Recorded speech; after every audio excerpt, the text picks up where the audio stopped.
Okay, today we are going to change the refrigerator water filter. It's a Beta B123 water filter.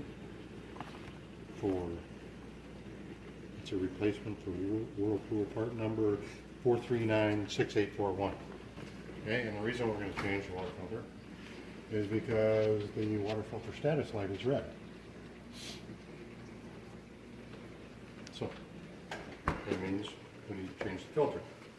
What we do is we go down here and we hit this release button, and that pops this out. Oh, there we go. It's supposed to leave the cap on. Alright. Pull the water filter out, take the cap off, set the water filter aside. Take the new water filter out of the package. Off.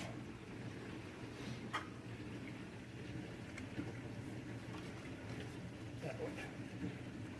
It's got a little opening right there that has to line up with that.